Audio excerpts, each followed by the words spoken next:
E o Cidade e Comunidade hoje, com um momento muito especial. Nós sempre trazemos aqui no nosso programa os filhos da terra, sendo desta terra ou não, mas que contribuem com a nossa cidade das mais variadas maneiras. Hoje nós vamos ter o prazer de conhecer uma pessoa que dedicou e dedica a vida à construção de outras vidas, à positividade da família petropolitana e que já dedicou um trabalho muito especial à nossa cidade. Estou recebendo aqui no nosso programa nossa querida doutora Carmelita. Quem não a conhece vai conhecer agora. Obrigado pela presença aqui no programa, doutora. De nada, é um presente para mim. Não, para nós também, conhecer um pouco. Doutora, você não é de Petrópolis, né? Não, você eu é sou da onde? Gaúcha, lá da fronteira com o Uruguai. Pertinho do Uruguai. Aí veio fazer medicina aqui. Como é que foi esse início dessa história, desse seu amor com Petrópolis? Eu vim fazer vestibular e como aqui tem muito da cultura de lá, porque lá existe uma cidade chamada Nova Petrópolis, que é também pelos mesmos colonizadores daqui, e me identifiquei com a cidade e fiquei. Vim fazer medicina em 70. Em 1970 você já estava aqui? Já. Aí apaixonou por Petrópolis e ficou e está aqui esse tempo todo? Casei, tive meus filhos aqui, eles Quantos amam filhos? aqui, são 4. 4 filhos, tem netos? 7. 7 netos. E aí essa sua estrada, essa sua caminhada começou aqui com a Faculdade de Medicina e você fez especialização em psiquiatria? Psiquiatria, aqui também? Não, no Rio. No Rio. Ortomolecular e orientação familiar sistêmica. Isso tudo no Rio, porque aqui não tem esse tipo de curso. Mas mesmo assim, conhecendo a cidade maravilhosa, sendo de um dos lugares mais atraentes do Brasil, que é a região sul aqui do nosso território, se apaixonou por Petrópolis e acabou exercendo essa profissão durante quantos anos? 41 e tanto de medicina formada. Mas eu trabalho desde 70 na faculdade, né? Vamos ver se a gente consegue aqui, logo nesse início de bate-papo, enumerar os lugares que você já prestou serviço aqui na cidade? Todas as clínicas. Tudo, né? Eu já fui diretora do Instituto Maria José, Sim. da Clínica São Vicente de Paula, da Clínica Solar Pedras Brancas. Só lá eu trabalhei 30 anos. 30 anos. E prestando serviço também... O município, né? Ao serviço público do município, Sim. né? Sempre na área da psiquiatria? Não. Não? Eu comecei na área de clínica, lá no posto de saúde secretário. Sim. O meu primeiro emprego na faculdade, pela Secretaria de Saúde, mas não era concursada. Entendi. Agora, o que chamou a sua atenção para a psiquiatria? Porque não é uma tarefa das mais fáceis, né? Olha, eu fiz um teste vocacional, deu Sim. psicologia e aí eu achei que a psiquiatria complementaria mais, né? Porque eu poderia medicar, eu digo assim, a gente prepara o paciente, tira da crise e aí dá para o psicólogo de presente já todo arrumadinho, para ele continuar a terapia. Sim. E a psiquiatria mexe mais com essa parte da doença mental, do surto, que aí é só o psiquiatra. Então eu preferi fazer medicina, fazer psiquiatria e fazer as especializações que eu precisaria para essa área. Sim. Que seria orientação familiar sistêmica, porque Entendi. o doente não é sozinho. Claro. Então eu dava alta para o paciente e voltava 10 dias depois igualzinho. Surtado do mesmo jeito. Surtado. E aí eu vi que a família que era doente. Então a doença psiquiátrica, ela não é uma doença individual, ela é coletiva. Não. A gente sempre diz que o paciente é o bode expiatório de uma família doente. Entendi. É ele que se joga, ele é mais corajoso da família, Porque que joga procura... vamos dizer, no ventilador aquela família que está desorganizada. Então quer dizer, isso é bom pra gente ouvir em casa, né? Porque muitas vezes a gente bota a culpa naquele que a gente acha que é o estranho, que é a ovelha negra, que é o doente, etc. E essa doença vira um neologismo, uma endemia, uma pandemia ali dentro daquilo ali. Da família. Entendi. Que importância tem isso na vida da gente, né? Como é importante a gente saber desse tipo de atitude, porque a gente para de apontar o dedo para os outros e começa a introjetar em nós qual é o nosso problema. Tanto que lá no Pedras Brancas, quando eu trabalhava lá, a gente tratava a família inteira. A família inteira. Todos Ainda se dá isso hoje no serviço público ou não, doutor? Não. Infelizmente, né? Não. Infelizmente. Não tem mais nenhuma clínica. Agora, doutora, vou falar aqui de um assunto bem particular, né? Particular mais ou menos, porque eu convivo lá com aquela pelas pessoas maravilhosas do Instituto Yolanda Duarte há 21 anos e sei da sua história com a minha querida e amada Dona Yolanda, que já partiu. E eu queria que você falasse um pouco. Isso começou lá também no Instituto Maria José, não foi? Ou lá antes? Foi lá? Em 86. Em 86? É, trabalhei com ela. E lá eu conheci, eu não a conhecia pessoalmente, tive esse prazer, mas de nome eu já conheço há 20 anos. Porque quando tinha algum tipo de problema, não tinha outro nome. Eu vou falar isso para você sem sombra de errar. O nome de doutora Carmelita era o nome de Deus naquela clínica. Por quê? Porque além de tratar, de ser uma profissional altamente gabaritada, era a pessoa que tinha carinho, que conhecia os nossos internos pelo nome, né? A história de cada um. A história de cada um, isso sempre até foi muito hoje. importante. Até hoje. Até hoje, às vezes, alguém entra em surto lá no Instituto Yolanda, a Maria me pede socorro. Entendi. Isso foi um gesto muito, muito honrado sempre para o Instituto, que sempre dependeu do seu trabalho e sempre, não teve uma vez que eu vi diferente, doutora Carmelita disposta a ajudar o tempo inteiro. Sempre. E para quem é psiquiatra não tem horário também? Não. Você estava me falando, nós estamos aqui na casa da doutora, que o consultório era aqui, que você atendia a gente aqui 10 horas da noite, 3 horas da manhã. 6 horas da manhã, batia na porta, era telefone, aí eu fechei o consultório. Fechei. Fechou o consultório. Porque aí meus filhos me cobravam a atenção da família. Entendi.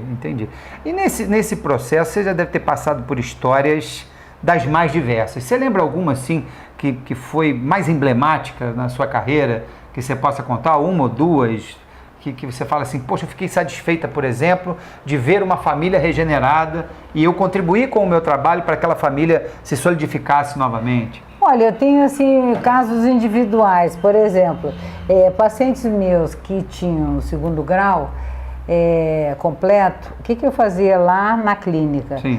A gente fazia um grupo de estudos, eles faziam concurso para a prefeitura, muitos passaram em 1º lugar, 2º lugar. Bacana. E aí, quando saía o resultado da prova, então eu avisava eles e dava alta. Esses funcionários públicos nunca deram problema para a prefeitura. E aí eu consegui inseri-los na sociedade, porque eles não tinham ganho, eles dependiam dos familiares. Sim. E aí eles tiveram toda a terapia necessária para começar a andar sozinho, com as próprias pernas, e são funcionários há 20 anos, 20 e tantos anos. Entendi. Já que você está falando de funcionário, a outra pergunta que cabe também. Ao longo desses mais de 40 anos de trajetória como médica, como psiquiatra, você vê a evolução do serviço psiquiátrico sendo mantida aqui na cidade ou não?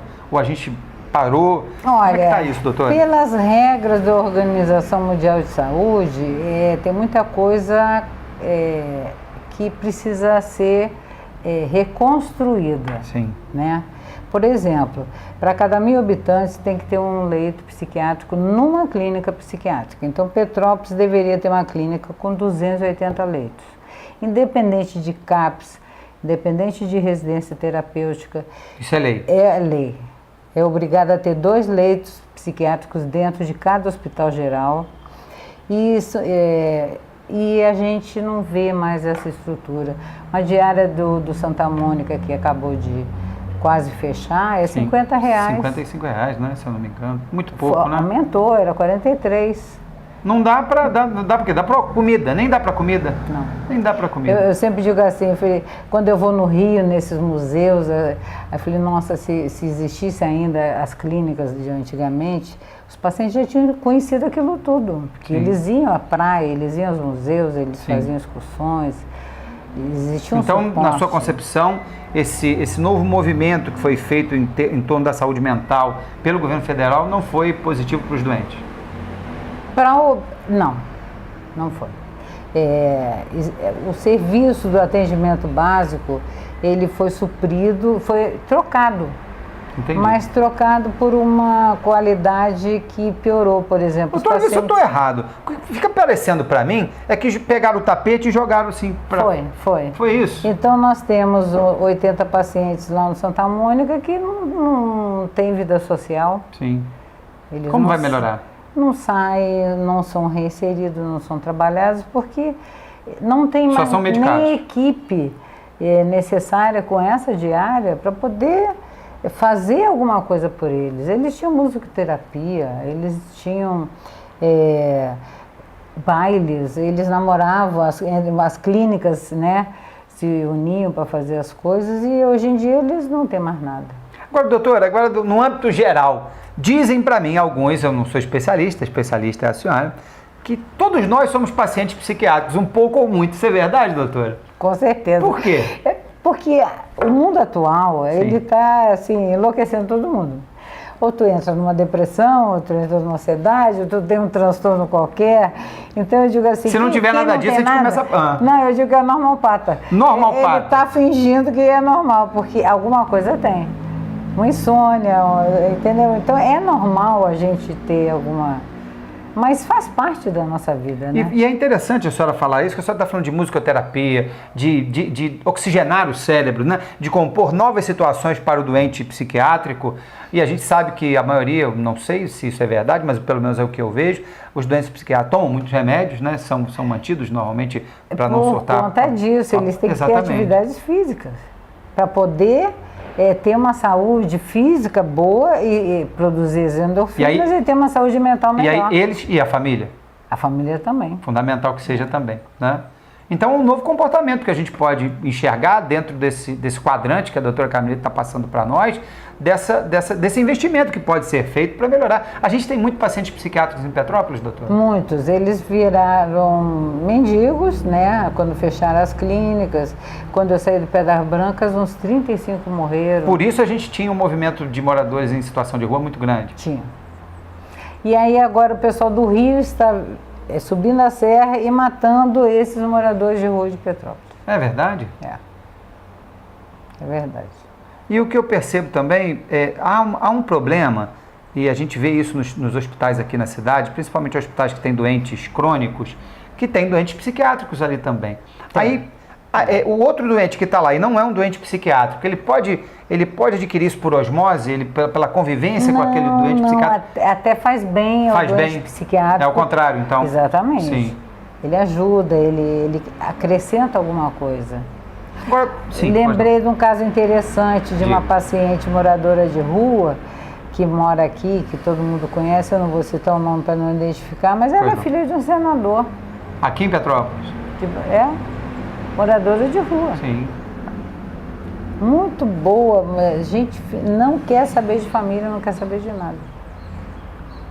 E a gente passa a entender o histórico dessas pessoas a partir do momento que a gente conhece a realidade delas, né? Ela tem uma história familiar muito triste. Falta um pouco isso também, doutora, de nós que estamos aí, não temos somos os normalpatas, né? Não é isso, normalpatas? Nós que somos esses, entre aspas, normais, tentarmos entender, colocarmos nós no lugar do próximo, para tentar entender esse paciente e não tratá-lo como eu vejo na rua, muitas vezes, a senhora deve ter a oportunidade de ter visto também, das pessoas brincam de uma forma pejorativa com aquela pessoa. Ele é um cidadão como a gente, ele tem o mesmo direito de estar aqui como nós. E como você falou, com mais coragem do que nós, muitas das vezes, né? Então, o ideal seria a gente ter um relacionamento com ele. Então, a sociedade também tem uma parcela de culpa nessa situação no complexo. Nós tínhamos um paciente que a gente chamava de Bin Laden, porque ele jamais falou o nome, que era um jornalista. E ele, quando eu tirava meu carro, ele abria o portão para mim. Sim. E pedia para fechar, me dava bom dia. E se eu fosse dar dinheiro para ele, ele se ofendia. E comia na lixeira ali no Guerin. Sim. Então, os valores monetários, financeiros, para eles não dizem nada. E dentro dessa constância sua de alimentar esse amor que você tem pela medicina, pelos pacientes psiquiátricos, de tentar solucionar esse tipo de problema, o que você pensa para o futuro disso, doutora Carmelita? Quais são os seus projetos para o futuro? Como é que você vê essa consolidação da sua carreira? Olha... Eu estou pensando em sair daqui. Sério, doutor? É porque a gente aqui tem a nossa trajetória de vida e depois chega um ponto que eu acho que as pessoas acham que pela gente envelhecer, acha que parou no tempo. E não, claro ainda tenho, quer dizer, eu tenho pouco tempo de vida, mas muita coisa para dar ainda. Parou de estudar medicina? Não, nunca, de jeito né? nenhum. Médico que para de estudar é médico? Não. É só formado, né? Então, o médico então, não pode parar de estudar. Eu estou sempre acompanhando, e aí eu vejo que aqui estagnou. Sim. Mas lá no Sul, continua avançando. Eu conheço o secretário estadual de saúde mental, o coordenador, né? A minha cidade tem muita coisa a me oferecer e eu estou pensando seriamente, quando aposentar daqui, continuar meu trabalho lá, porque lá eu posso construir coisas. Atenção, município, essa não é uma boa notícia para nós. Não é uma boa notícia. Porque, não estou aqui rasgando cedo, nem preciso disso, mas a doutora Carmelita é referência nesse assunto. Então, é a hora de se escutar os profissionais da área, porque senão a gente vai perder uma baita de um profissional aqui na cidade e vai ficar mais complicado. Não foi uma boa notícia não, hein, doutora? Se eu soubesse, não tinha nem perguntado. Não, mas o que eu posso fazer? Não, eu não posso entendi, me acomodar, claro, com entendeu? certeza. Eu ficava Mesmo porque só dando um plantão ali, isso aí. a gente está aqui de passagem. Sim. Então a gente tem que dar o que a gente pode de melhor para os outros. Agora, voltando aqui aos pacientes, existe uma diferença entre tratar o homem e a mulher? Há mais dificuldade nessa mulher. coisa? Na mulher é mais difícil? Muito mais. Por quê, doutor? Eu não sei se a educação da mulher é muito reprimida, então é muito mais fácil tu tratar um homem do que tratar uma mulher. E a maioria dos pacientes é homem ou é mulher? Hoje em dia é meio a meio. Antigamente tinha muito mais homem do que mulher. E dentro dessa concepção da psiquiatria, há os pacientes psiquiátricos também crianças? Tá na moda, né? O autismo, agora todo mundo que é um pouco diferente é autista. Existe o rótulo. Eu sou bipolar. Eu tenho toque. Entendeu? Então eu não acho isso legal do ponto de vista saudável. Uma criança autista tem uma técnica Sim. agora nos Estados Unidos que eles deixam a placenta na criança até ficar branca, para ela envelhecer e passar todos os nutrientes para a mãe, que isso é uma das causas do autismo. Cortar a placenta antes do tempo. Agora, mergulhando aqui na sua vida novamente, que nosso tempo está terminando, dentro desse quadro todo de mais de 40 anos de medicina, de psiquiatria, de conhecimento das gentes, a senhora é uma profissional feliz? Muito. Vale a pena? Faria tudo de novo? Tudo de novo. Pô, que bacana. Adoro o que eu faço. Isso é muito importante. Por isso que eu não posso me acomodar. Perfeito, tá certo. Gente, conversei aqui com a doutora Carmelita, essa pessoa extraordinária. Obrigado pela presença aqui no programa. Muito obrigado pelo seu trabalho aqui em Petrópolis. E tomara que o nosso município não se estagne nessa situação e que você consiga exercitar o seu trabalho aqui da melhor maneira. O problema é verba, né? Esse Brasil está pobre, então infelizmente. A verba que o município tem é pouca para fazer muita coisa. Verdade. Tudo fica parado. Infelizmente. Doutora, muito obrigado, tá? De nada. Valeu. Realmente.